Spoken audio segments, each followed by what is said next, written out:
Muy bien, muy buenas tardes, hermanos y amigos que nos observan o nos ven desde cualquier parte del mundo. Igualmente Dios es nuestras iglesias acá en Venezuela. Mi nombre es Luis Jimón y estoy en este momento pues en la Iglesia Bautista del Trigal, trayendo pues un tema interesante para todos nosotros que nos ha llamado mucho la atención y que queremos pues compartirlo con todos ustedes. Sea nuestro Señor yendo delante nuestro para que podamos llegar a los corazones de todos, igualmente las mentes sean abiertas, igualmente nuestras vidas, de forma que podamos aprender y disfrutar una vez más de leer la palabra del Señor en conjunto y en armonía. Damos gracias a todos nuestros hermanos que nos observan. Bueno, y entonces iniciamos esta pequeña serie que hemos llamado o que hemos pensado colocar como título ¿Salvos para qué?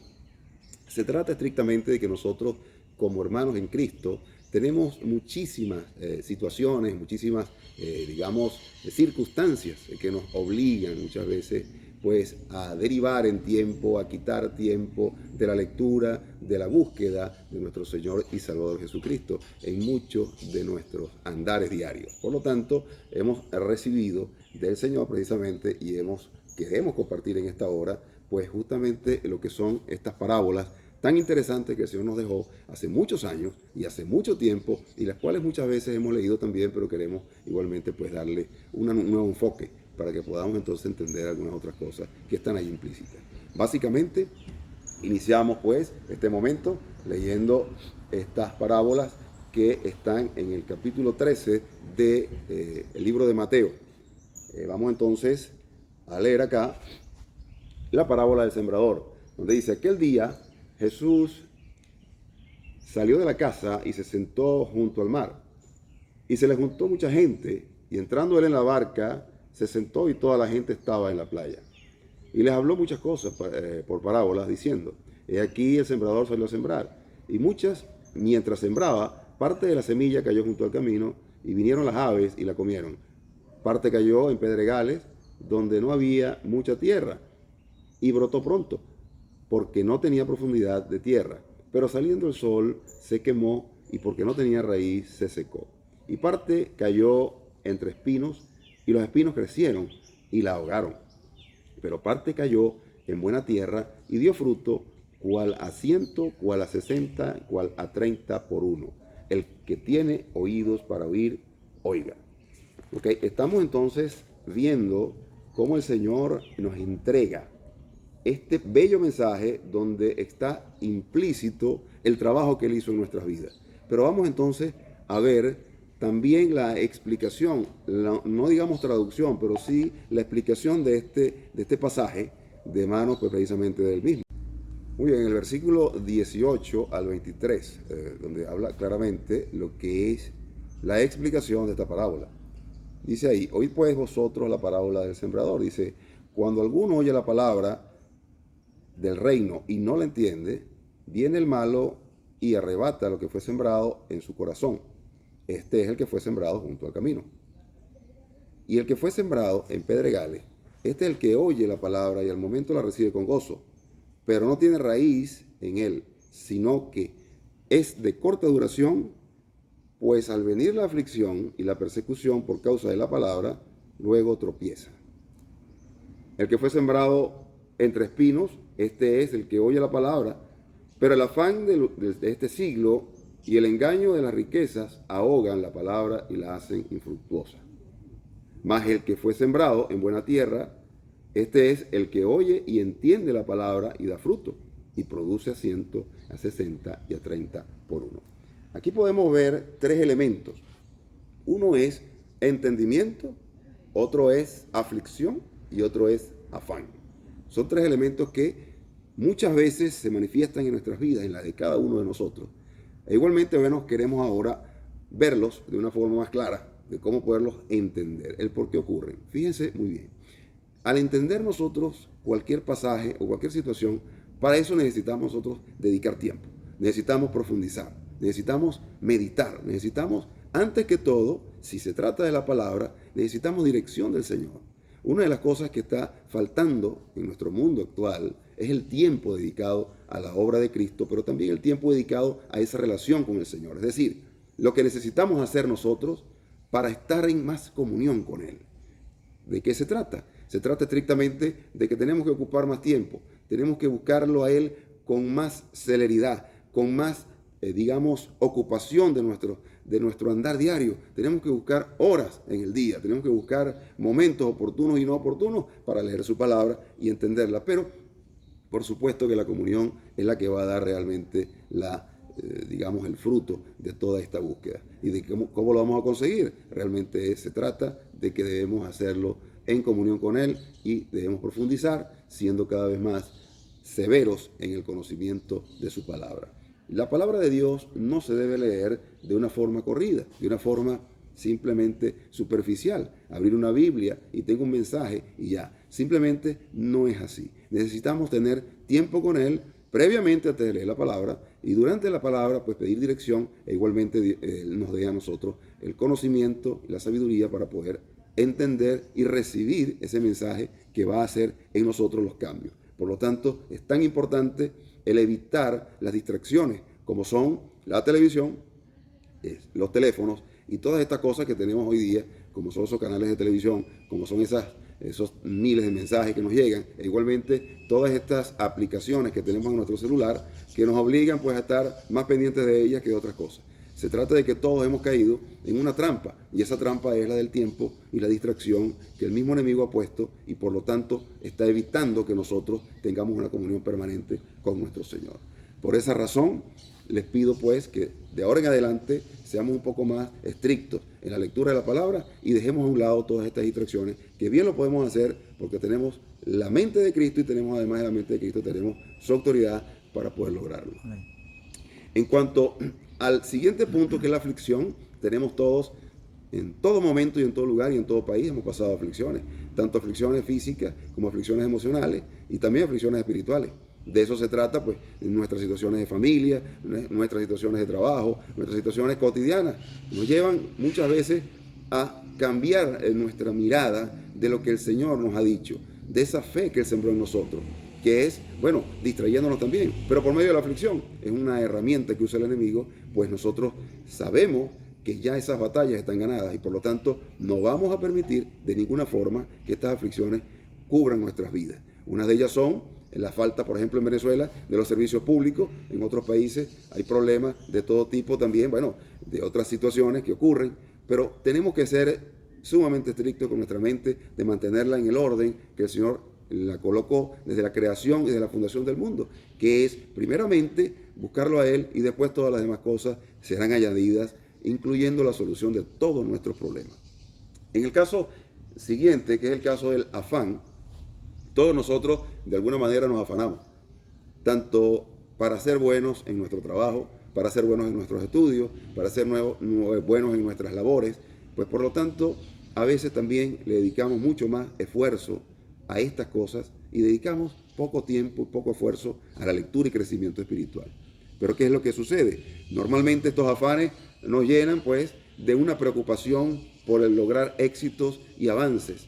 Y nos olvidamos que el Señor nos ha dicho que así como prospera tu alma, nuestra prosperidad también debe ser espiritual. Debemos crecer primero en nuestra relación con Él y entonces podemos enfrentar cualquier situación y lo vamos a hacer sin afán.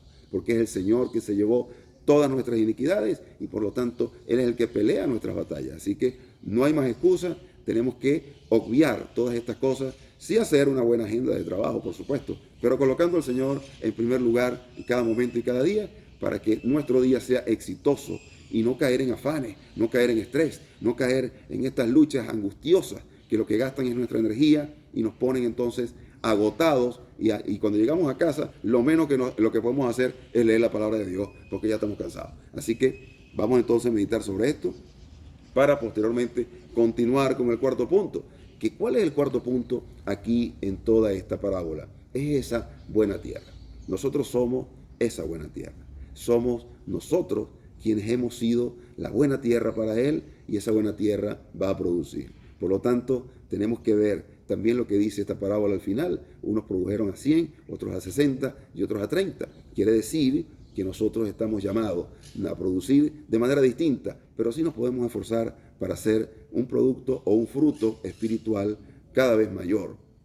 Porque si alguien lo hizo en 100 y yo lo hago en 30 o lo hago en 20, yo puedo aumentar ese fruto de manera de producir más para Él. Yo creo que Él se lo merece, porque Dios dio su vida por nosotros, nos salvó en la cruz, nos llevó, nos cubrió con su sangre. Igualmente hoy día pelea por cada uno de nosotros. Así que estemos pendientes siempre de que para Él somos su buena tierra y nunca nos dejemos engañar de otra cosa que pueda venir fuera de ese contexto.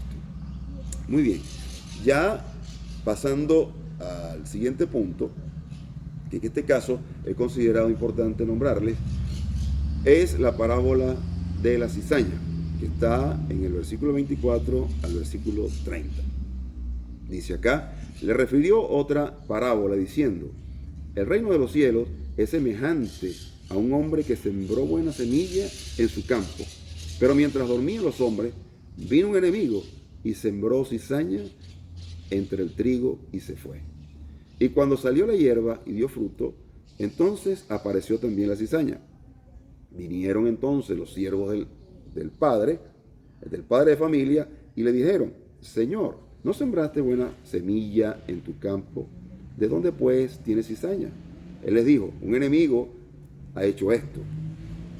Y los siervos le dijeron, ¿quieres pues que vayamos y la arranquemos? Él les dijo, no sea que al arrancar la cizaña, arranquéis también con ella el trigo. Dejad crecer juntamente lo uno y lo otro hasta la siega. Y el tiempo de la siega, yo diré a los segadores, recoged primero la cizaña y atadla en manojos para quemarla, pero recoged el trigo en mi granero. Tomando entonces esta lectura de que el Señor en este momento y en este caso nos ve como esa semilla fiel, esa semilla costosa, esa semilla de gran valor que fue sembrada en su campo. Esa semilla en este momento somos nosotros. Por lo tanto, tenemos que considerar que la cizaña, también definida como ese arbusto, ese elemento que está destinado a dañar no solamente el fruto, sino nuestro crecimiento, siempre va a estar en el mundo. Pero debemos identificarlo. Para este momento, yo pude hacer una relación, o mejor dicho, conseguí una relación entre este pasaje y el versículo 10 de Juan capítulo 10, donde dice que el ladrón vino a hurtar, a matar y a destruir.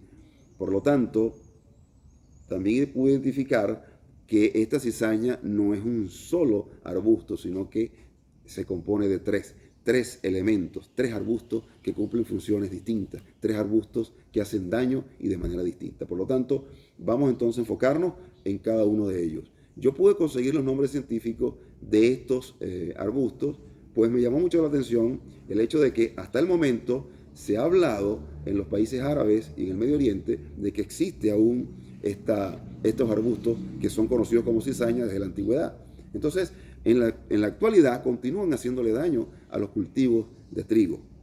Entonces, pudimos identificarlo. Uno de ellos es el Triticum repens, que ese es un elemento, es un arbusto cuyo nombre científico, bueno, el que acabo de nombrar, que su función dentro del sembradío de trigo es extender sus raíces por todo lo superficial y por todo lo más corto que ha llegado la semilla digamos, la raíz del trigo. Es decir, él se va expandiendo a medida que el trigo se va expandiendo. ¿Cuál es su función? La función de él es robar la energía de la planta de trigo. Eso es lo que él realmente, digamos, está llamado a hacer. Él entrelaza sus raíces de una manera, y por eso podemos entender cuando el Señor dice, no podéis arrancarla, porque si arrancas la cizaña, habrá que entonces también se va a venir el trigo junto con ella, porque están entrelazados. Pero este arbusto está consumiendo la energía de la cizaña, digamos, del trigo. La cizaña está consumiendo la energía del trigo. ¿De qué manera lo hace? Nosotros podemos ver en la actualidad y en nuestro andar diario hermanos y situaciones que nos llegan a nuestras mentes y nos hablan, nos quitan la tranquilidad, nos quitan la paz, nos quitan esa armonía con comentarios, con situaciones que nos alejan pues de todo lo que se llama Cristo, de todo lo que se llama su palabra. Y entonces entramos nosotros igualmente en una angustia, desesperación, y entramos también en situaciones de falta de paz. Pero ha sido esta cizaña quien en su función para la cual fue creado, pues entonces está robando mi tranquilidad, mi paz y mi armonía.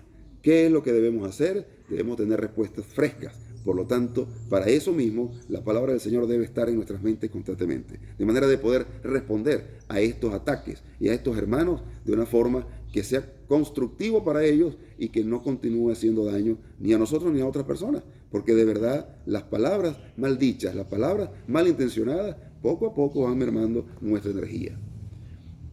Pasando al siguiente arbusto, su nombre es Lolium Lolium temulentum. Ese arbusto, que también es cizaña, él nace y crece alrededor del trigo, pero él tiene una particularidad, que él es venenoso. Él es venenoso. Entonces ahí yo puedo relacionarlo con ese segmento del versículo 10 de Juan 10, donde dice matar, porque realmente él fue llamado, fue creado para eso, para matar. Pero ¿qué es lo que puede matar? Él va a intentar matar mi fe. ¿Y cómo lo haría? Pues a través del desánimo. El desánimo es el peor enemigo de la fe. ¿En qué aspecto? Dice algún versículo que usted debe haber leído, dice que la fe sin obras es muerta. Por lo tanto, si yo no tengo obras, dice, mi fe va a estar muerta. Tengo fe, claro que la tengo, pero está muerta. No tengo manera de ejercitarla, no tengo manera de desarrollarla porque está muerta. Ahora, ¿de qué manera puede ocurrir? Pues simplemente mi fe poco a poco va a mermar, de manera de que cuando estos, digamos, emisarios o personas se ponen a nuestro alrededor y empiezan a conversar y a decir cosas que no me construyen mi fe, como que tal cosa no va a ocurrir, tal cosa no va a llegar, no pierdas tu tiempo en esto, no sigas pensando en tal, por lo tanto, ni tampoco sigas creyendo aquello, porque acuérdese que para el mundo nosotros y nuestras acciones son locura, por lo tanto es muy difícil que alguien pueda entenderlo. Entonces, ellos, su trabajo real es dañar mi fe, es dañarla, estatizarla, detenerla y en muchos momentos matarla. Por lo tanto, este arbusto, que también está muy bien, digamos, ilustrado para nosotros, podemos ver que cumple su función haciendo el daño para el cual se diseñó. Ahora, el tercero, que yo considero el más peligroso, es aquel que es el trigo, realmente es el trigo degenerado. Es un trigo, realmente. Así como todos los demás, porque una cosa que no dije es que todos estos arbustos se parecen entre sí. Son muy, muy, muy parecidos. Habría que acercarse mucho a ellos para poder determinar diferencias. Pero ellos son idénticos al trigo. Hay una particularidad, aparte de su mala intención o su intención, que es que ellos no producen fruto. Es decir, la espiga nace, pero dentro de ellos no hay nada. Está el tallo, están las hojas, está la espiga, pero no hay trigo. En el caso de este último que estoy nombrando, que es el trigo degenerado, yo puedo entender que se trata de estos hermanos o personas divisionistas. Aquellas personas que están llamadas a destruir. Dice en Juan 10:10, robar, matar y destruir. Pues este es el segmento que yo considero al cual están relacionados. Porque su intención es dividir. No solamente dividir mi familia, dividir mis compañeros de trabajo, dividir mis vecinos, sino dividir mi iglesia. Su trabajo es destruir, su trabajo es dividir. Recordemos aquel versículo también que habla de que el león rugiente dice, anda, dice, buscando a quién devorar. Recordemos que ese rugido, que muchas veces se ha hablado de que es un rugido cuando tiene éxito, no se trata de ningún éxito. El enemigo no tiene ningún éxito frente a las ovejas, pero él puede rugir de manera de dividir el rebaño. El rebaño se divide. ¿Por qué se divide el rebaño tras el rugido del león? Se divide estrictamente por la debilidad de algunos hermanos que escuchan este tipo de comentarios, este tipo de personas, y por lo tanto, entonces caemos en esa debilidad espiritual que nos separa de lo que el Señor nos ha dicho, que es paz, seguridad y crecimiento. Entonces, ¿qué es lo que vemos acá?